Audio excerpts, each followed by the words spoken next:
সুপ্রিয় বন্ধুরা, আজকে আপনাদের সাথে আলোচনা হবে আমার হাড্ডি গরুর খামারে একদিন থেকে 3 মাস পর্যন্ত লালন পালন করে আমার কত টাকা লাভ হয়েছে, কত টাকা আমার এই গরুগুলোর পিছনে আমি খরচ করছি।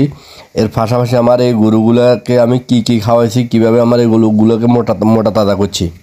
তো আমার এই গরুগুলোকে সর্বপ্রথম যখন আমি এনেছি গরুগুলোকে আমি এনেছি হাতিয়া বাজার থেকে।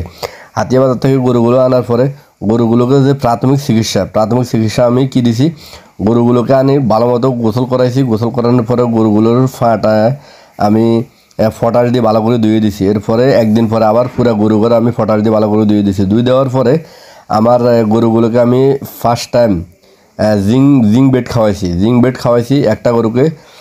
ছোটো 100 মিলি একটা ফাইল 3 দিন খাওয়াইছি। একটা ফাইল 100 মিলি একটা ফাইল 3 দিন খাওয়াইছি। 3 দিন খাওয়ানোর পর আমি গরুগুলোকে লিভার টনিক খাওয়াইছি। আবার একটা গরুকে